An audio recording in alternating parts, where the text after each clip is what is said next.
Hello hello, c'est Mélanie du blog Construire son indépendance et bienvenue dans cette nouvelle vidéo où nous allons découvrir ensemble comment construire son vision board en 3 étapes.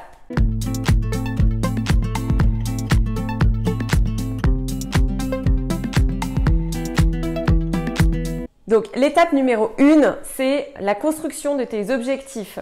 Donc clairement, moi ce que je fais, c'est que j'ai toujours un petit carnet où clairement je note l'ensemble de mes objectifs.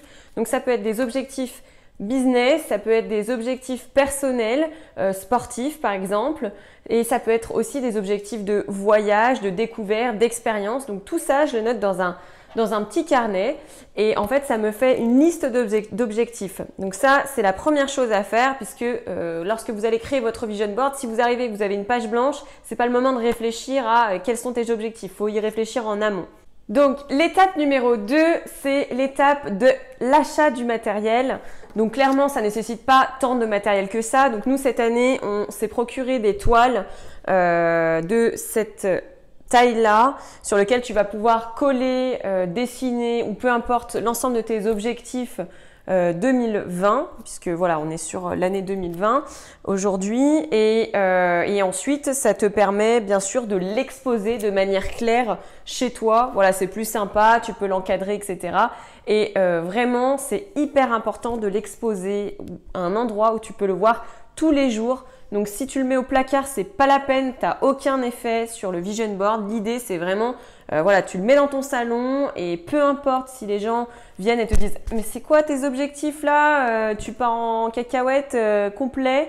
En fait c'est toute l'importance. Si vous assumez envers les autres vos objectifs, et clairement vous les assumez clairement de A à Z et c'est ça qui est important. Donc il faut l'exposer dans un endroit où tout le monde peut le voir et vous y compris tous les jours.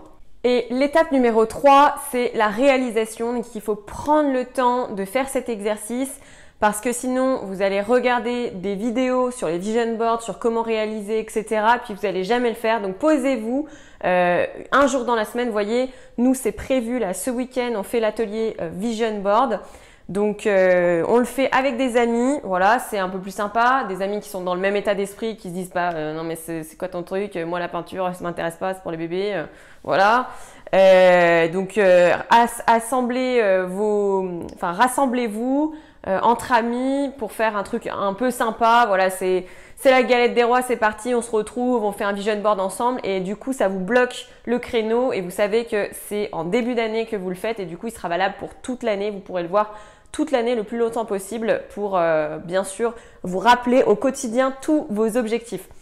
Voilà pour le vision board, comment le faire et comment le mettre en place. Donc j'espère que vous aussi vous allez le mettre en place pour pouvoir construire votre indépendance financière petit à petit.